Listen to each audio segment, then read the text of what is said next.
I know. Good morning to everybody that's joining us. I am Cortney. I am the founder and president of Amplify Marketing, and this is Luci. If you work with us, you know Luci, or at least you know of Luci. She is our graphics extraordinaire and also social media marketing strategist.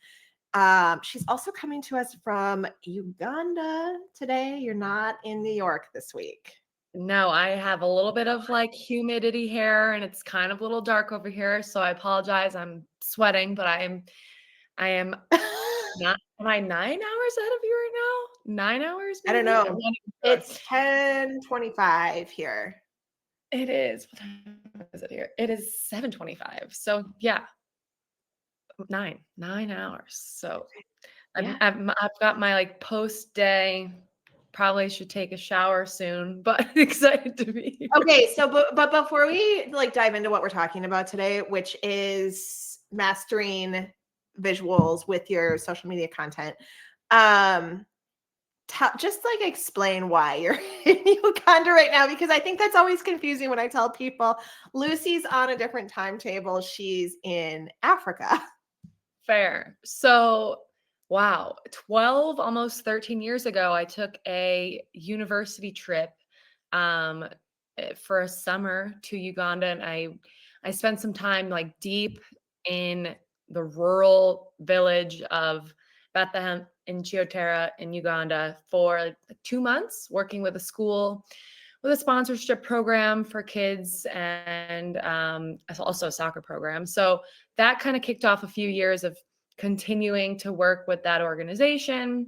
And then when I graduated college, I took about a year off. And by the time I went back and was just starting to like rekindle those relationships, COVID happened. So I ended up wanting to be able to help and continue sending the kids that I've known since 2012 to school, to finish school, to their internships or to university and beyond. Um, so I started my own nonprofit and I moved here actually basically more or less full time. I come home for a few months of summer, but I've been here now since October 2020. I tried to come in January 2020, but then Which is lockdown when you and I happened. started working together. Yeah. Exactly. So I've been working with Courtney now for 4 years and a month and pretty much been on the ground here for 4 years and a month. So it's worked out really great. And most of my kids have grown up and finished and are standing on their own 2 feet, and I don't have too many left. So I'm able to, travel. I'm going to Copenhagen in Germany this weekend, and I'm able to bop around a little bit while still getting my work done and taking some new adventures. So Awesome. Well, you know that I love working with you, and we have a lot right. of fun working together. And I think one of the questions that I get a lot from people is in regards to visuals and the evolution and the popularity of Canva as a tool for visuals has made this much more accessible for the everyday person to use in their business. It's still not, I don't feel like people that aren't familiar with graphic design are super comfortable with it, but people are trying it and they're starting to get the hang of it.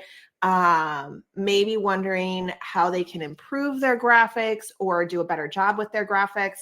And so I thought we could talk a little bit today about why visuals are so important and what challenges you might be facing and how to solve those challenges, especially with I've seen this year in particular. I don't know about you, but I've seen so many people creating their own graphics on LinkedIn. And so I'm going to ask you, I'm not going to ask you right now, but I am going to ask you if you can tell if someone's created their own graphics.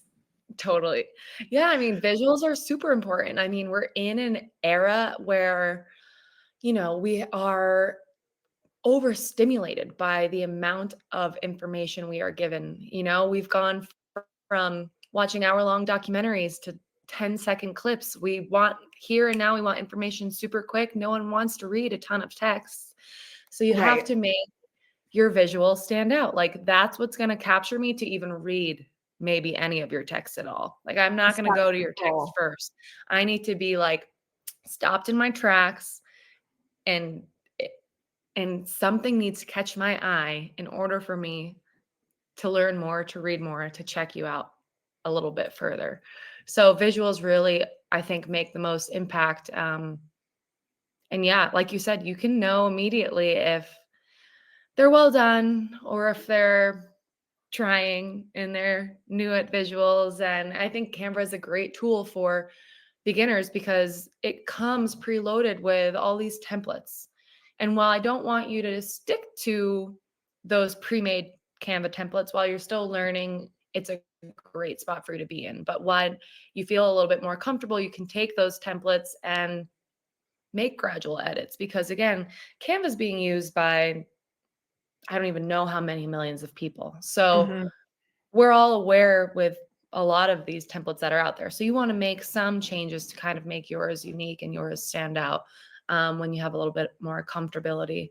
But yeah, you can Yeah, I definitely. think Yeah. that's a great point. Like the visuals you use can stop the scroll. You definitely don't want to use the same visual on every single one of your posts. You definitely want to have some creativity and some like you need to mix it up a little bit. It doesn't mean you can't use templates more than one Yep. time. In fact, we use templates a lot in the work that we Yep. do. I use the Um, same template for a company, I mean, for years now, but you just have to try and mix it in and stagger it, because mhm, also having the same template gives a brand cohesiveness. mhm. So you don't want to switch it up and do a new thing every single time. It won't make sense for the brand you're trying to portray. But yeah. Totally. I completely agree. So I think that we use visuals in a lot of different ways. I think today what we're talking mostly about is using them for social media really heavily on LinkedIn because that's where most of our clients are living these days, but also on other channels. And the visuals you use on one channel can be used across a lot of channels if you size them correctly. We typically recommend going with a square size if that's the approach that you're going to take. I think it's 1080 by 1080 pixels. Yep. But if you want to create them in different sizes for different platforms, you can. And then for video content, we usually mix between real sized and square sized because they both perform well depending on the usage. Yep. The reel gives you a nice mix of just like some other variety to post for your engagement. But yeah, square is what I normally go for. I don't find myself doing, portrait size or presentation size so often. So And then the other ways that our clients use visuals a lot, we do a lot of one pagers for our clients, whether that's like case studies or one pagers that they can use at conferences or PDFs that they can attach to emails that are more descriptive of the type of work that they do. And then we do a lot of video editing. And so we'll use visuals to break up the videos or to like split them into clips or things like that. Or sometimes we'll just use the audio and use the visuals designed in Canva. So there's a lot of different ways that you can use Canva for your success. Today, though, we're going to talk a lot about static content and created video using static images. That's kind of our priority for today because that's really more where if you're listening to this for ideas on how to improve your graphics, that's probably where you're at is you're creating static graphics or you're creating like little shorty videos out of static graphics. Um, so what would you say are the most common mistakes that people make with their visuals? yeah, I think you can really tell when someone is rushed. That's Uh so true. yeah, it in first glance you can tell when something is off center, off kilter, off, you know, whether it's a graphic or a piece of an element or a shape or even the text. A little if it's leaning a little left, leaning a little right. Um, and then second for me, I think would be like grammar and spelling. A lot of people will copy and paste and not really look it over. Um, I mean, I think a great tool if you're going to use Canva is to also have Grammarly. It'll flag for you not just any misspelled words, but also like if your comma is out of place. And like people really care a lot about attention to detail. So, um, so misspelling, off-centered, you know, font sizings that are weird and look out of place. I think another weird mistake that people make are blending too many different fonts. So like Yes. some script So and then true. some, you know, calligraphy and then some, uh, I'm trying to think of some other, like some Montserrat and Canvas sans and Open Sans. Like you've blended 4 different fonts. Probably should have went with 2. It's a lot to be looking at, to be comprehending in just the like 5 seconds that you have someone scrolling past. You have to remember that people are Yeah. absorbing information so fast, and you have like 2.7 seconds where they're going to either look at it and like it and want to look more, or if it's too much for them and they're going to keep going. Yeah. So if it's too much with all of that text and crazy font, and you've probably lost them already. So don't overdo it. I honestly think simplicity is key. It doesn't have to be boring. You can bring in some other elements, but what other What about mistakes? like using too much text? Sometimes I see people Yeah. put just like a huge block of text on their graphic, and that there's nothing that makes me scroll faster. Yeah. I pass right by. I'm like, that can be your caption if you really, really want that to be, but you should bring out the key highlighted point for us in the graphic. Like we're not willingly really reading your paragraph first thing. It's just, Well, and no. also like if you're in doubt, the rule of thumb that I always learned working in the agency world for billboards was 7 words or less. And if you are in doubt about your graphic, go with that same rule of thumb, 7 words or less. Doesn't mean that every single graphic can only have 7 words on it, but if you are struggling and your graphics are not turning out the way that you want them to, 7 words or less. Like Yeah. that's the most text that you can have on it, because the more text that you put onto a graphic, the more creative you need to be with how you design the graphic. I often try to stagger, you know, with clients that give me a lot of text, I'll try and do one that has, you know, 7 words or less, or even 3, 4, or 5, like a call out, a big one, and then another one that has a header and a subtitle and can incorporate a little more of their text, and like stagger those so that when someone goes to your Instagram page, it's not like 6 posts that are just text heavy staring back in your face. They can actually like differentiate between them. Do you think, kind of coming back to that font conversation, I always recommend that people have like 2 to 3 brand fonts that they're consistently using across their visuals instead of changing the fonts every time they create a new visual. Totally. Yeah. I would say the same way you have your brand colors, your primary and your secondary, you would have your primary and secondary fonts, and you'd stick with it. So like you'd have your font for your header and your font for your subtitle, and maybe a third that's for a special occasion as an alternative. But you know, you wouldn't change your brand colors all the time. You definitely shouldn't play with your font as much either. That brings us to a really good place where some people don't use their brand colors on their graphics. They just use any combination of colors on their graphics. What are your thoughts on that? I don't think that makes any sense at all. I mean, there's obviously a special time for that. Maybe it's a holiday post or a birthday post, so like you're incorporating some other colors. Um, you know, but people need to scroll and recognize your brand with your image. It needs to draw the same consistency. And I don't think that changing the colors every other post is going to help you reach that goal of being I totally recognized. agree.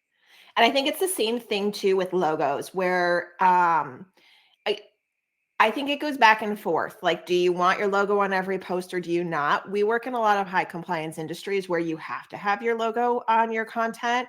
But even for our clients that aren't required to have it, we recommend it because you want that visual to continuously catch people in the feed. Yep. And the logo is what we want them to remember. It's that like high visibility piece that ties all of your content back to your brand. Yep. But that's where you also want to have, one, two, or three different logo options to be able Yes. to post, not just horizontal, but maybe stacked vertical, maybe around, definitely all black, definitely all white, because you want to be able to get that on your graphics. And sometimes your full color wide horizontal one isn't going to fit. Right. So Or making look sure that good. you really have those different options in your back pocket, three different fonts, three different colors, three different logos, like make yourself consistent while still giving yourself choices and options. I love that.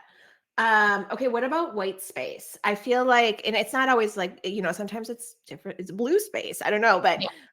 I think that that's another mistake that people make when they're not used to creating designs is that they don't leave enough blank space, and that's where their designs fail. Is that it's just design? It's too designed.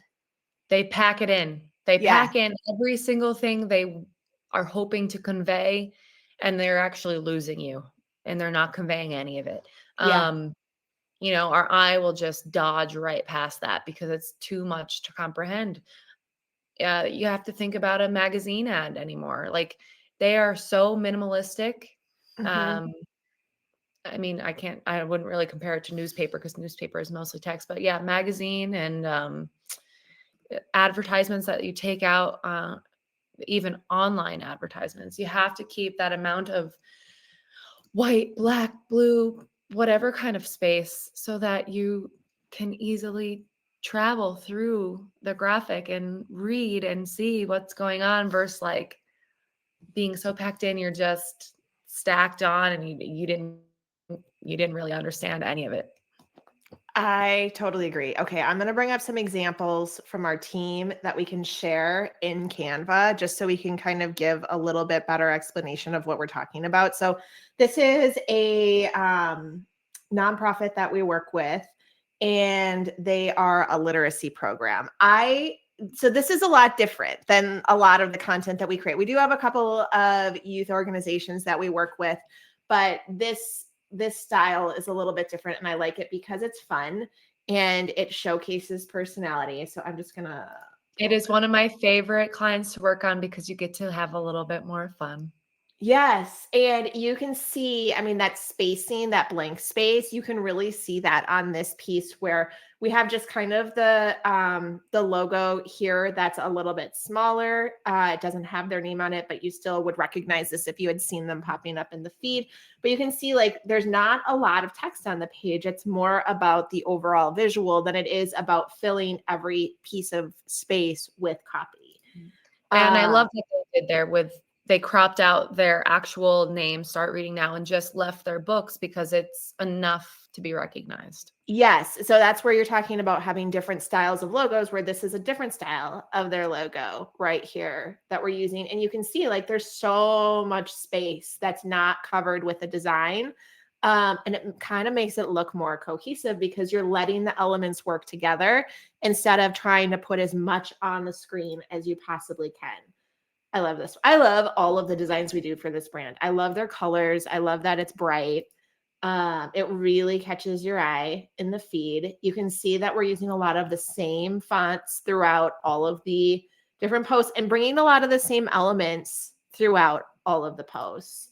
So this is where you can really tell um, if you are working in design that we use a lot of templates that we just modify based on the post that's going out. So like we may use these same templates next month, but they're going to have different pictures, they're going to have different copy, but generally they're going to have the same look and feel to them.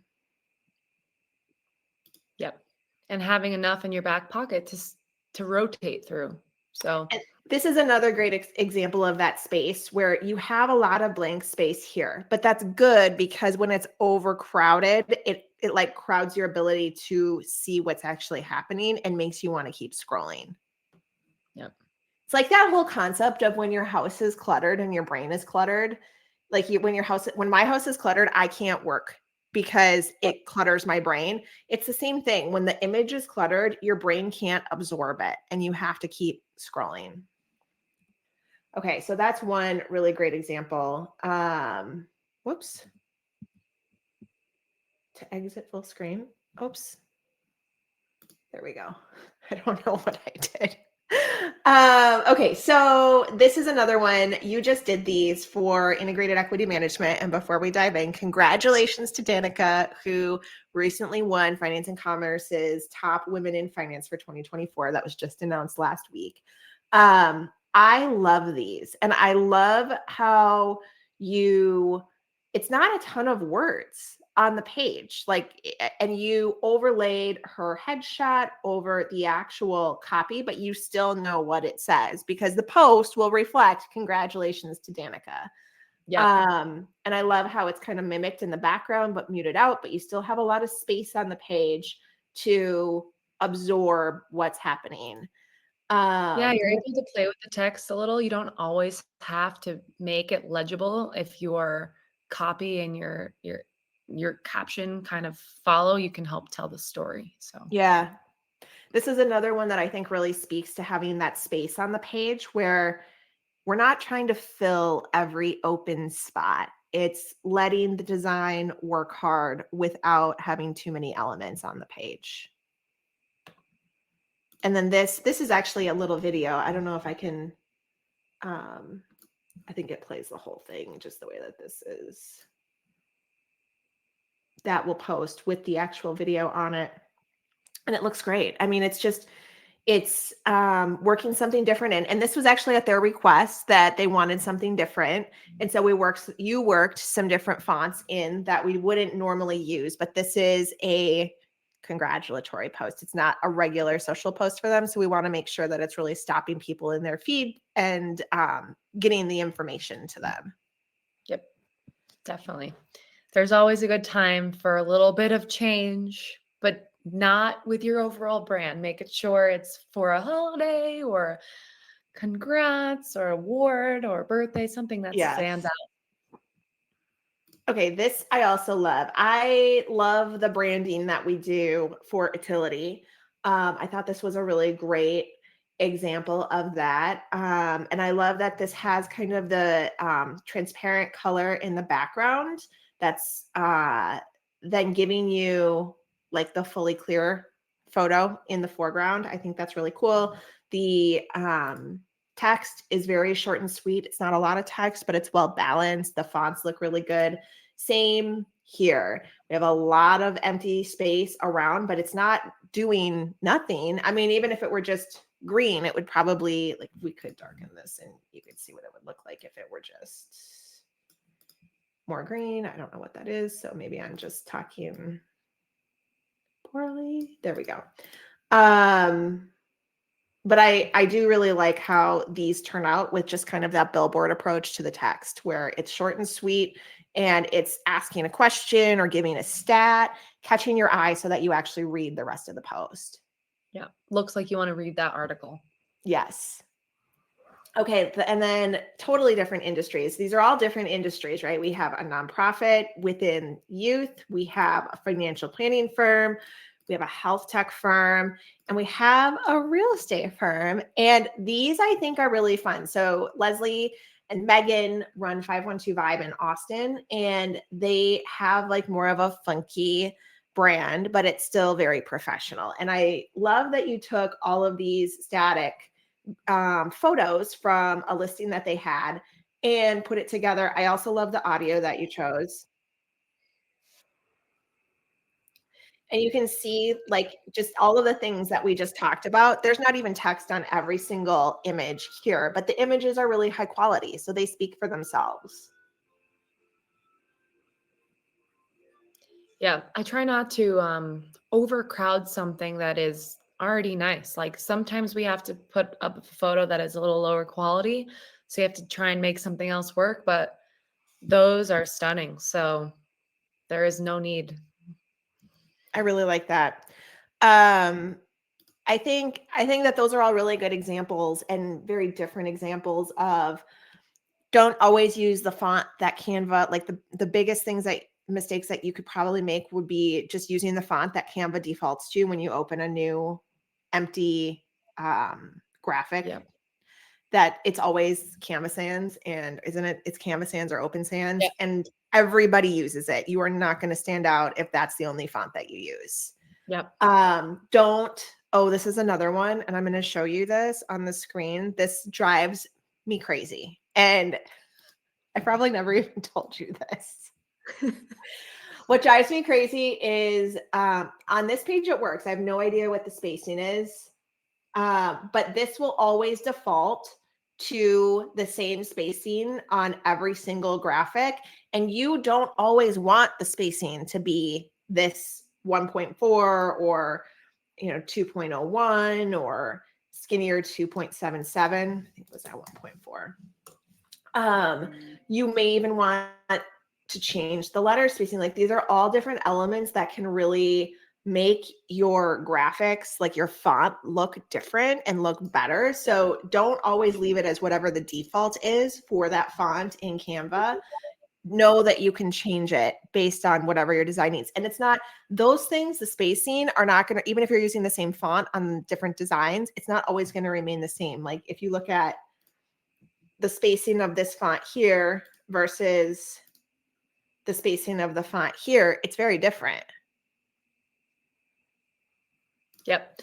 And I mean, I would say the same with, like, if you're just beginning and you're using the templates, try and change something, whether it's the transparency or the effects of the shadowing on the text, or just getting something to animate. Changing something on that standard template will at least set you apart in the beginning. So yeah. So if you are thinking about using some of the templates on Canva, we've given you a lot of really great tools to not let them just be what exists on Canva, just like everybody else is using, but like to modify it for your brand.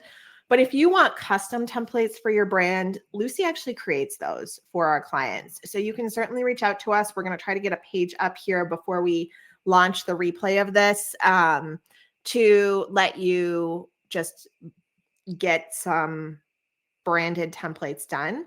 And we will also send you a little video on how to use them. So if you need that, we are here to help, and Luci is the best. So you'll get to work with the best. And we're fun. So it's not we think we're fun. They would tell us we're fun too. Yeah, people do tell us we're fun to work with. People always say that, actually, that they really enjoy working with our team. So I always take that as a compliment. Sometimes people wonder how we make it work because nobody's in the same location and everybody kind of works on their own hours. But we really work with people who are senior level in their field and work really well, have adjusted to the remote work lifestyle. And it works for us. It doesn't work for everybody, but it works for our team for sure. Yep. Well, thank you for doing this. This was fun. We don't get to do this often enough. No, it was fun. I feel like we haven't just like chatted in so long. I know. This year has flown by. Courtney, you have no idea. When I started making folders at first for November and now a couple for December, I was just like, what has happened? Like, I know. What has happened? The year flew by. I feel like, I don't know. And I feel like things are like so complicated right now, just like figuring out year end and 25 planning and all this stuff. Like, and then my kids, it's a lot. Yep. A lot. But honestly, yeah. At least we have a little more relief and a little bit more fun. So couldn't be. Yeah, for sure. Could be worse. For sure. But yeah. Thanks. Well, I'm sure you're looking to go to bed because I'm actually looking to like stand up and go outside. I'm hot right now. What's the temperature there right now? Well, it's definitely getting cool because the sun sets at 7, so it set an hour ago. So it'll probably drop. It's probably still low 80s. It'll probably drop to like low 70s by like sleeping time, but I don't have a window open in here right now, so it's pretty warm in here at the moment. Yeah. I'll go fix myself. Just shout if you need anything else. Next time I'll prepare myself. Oh, same. This week it's a catch-up day. Can you tell? Doing the We wear catch up. pajamas to work. We wear pajamas to work, but we'll make you great stuff and you'll have fun doing it. So it's Yeah, fine. exactly. All right. Well, you have a good rest of your Yeah, day, and bye, I'll Court. chat with you later. Thanks, Luce. Bye. Bye.